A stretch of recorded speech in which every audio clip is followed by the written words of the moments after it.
मानवर विधायक गणेश्वर बेहरा संक्षिप्त पचारे आ गोटे प्रश्न ना धन्यवाद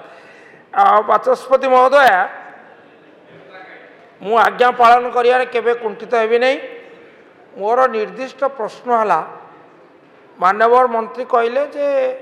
आमर असंशोधित अनकनेक्टेड विलेज संख्या है 2380 आमर राज्य रे ग्राम संख्या है 53,845 आपण ग्राम कथा कहते किंतु आमे साधारणतः समस्त से गोटे कथा जे ग्राम नुहे आपण जनबसती हाबिटेशन को विचार नवा उचित सुतरां केते हाबिटेशन वर्तमान सुधा अनकनेक्टेड तार सर्वेक्षण करा जायछि कि जदि नहीं तुरंत करिवे कि एक एवं दुई रे आपण आम गाँ विकसित गाँ विकसित ओडिशा रे आपको करबा पई परामर्श दउछन भल कथा ये गोटे भल योजना किंतु सेतिरे आपण प्रावधान रखिछन्ति जे मात्र 35% अर्थ ये दिगरे खर्च हम मो मतरे आपण विचार करिवे कि जे जदि सीमित संख्यक गाँ अच्छी बा जनबसती अच्छी ताहले ताकू अग्राधिकार भित्तिरे सेतिक सारी दबा पई ए जो 35% जो कटकणा लगेइचन्ति ताकू उठेबा पे विचार करिवे कि जा फल आपण गोटे नुआ अध्याय सृष्टि करिवे जे निर्दिष्ट समय भितर कौन गोटे गाँ असंशोधित हो रहिला नाही विचार करिवे कि धन्यवाद मान्यवर गणेश्वर भाई को मु धन्यवाद दे भल टेक्निकल इश्यू गोटे आपण प्रस्ताव देइछन्ति एटा स्वागत योग्य एवं ये जो आमर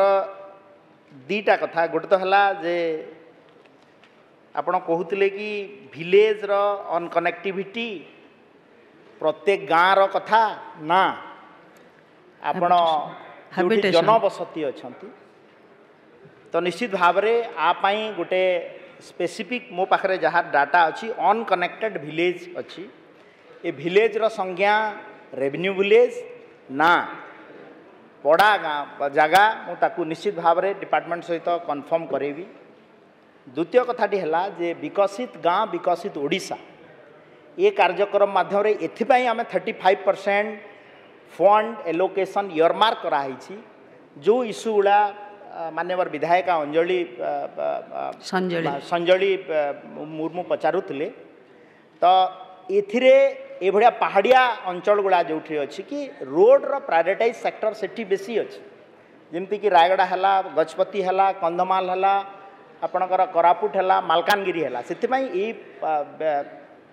परसेंटेजटा इयरमार्क कराई एवं निश्चित भाव में आपण जो इश्यूटा उठे जे गोटे गाँ जदि सेचुरेशन मोड को पलैला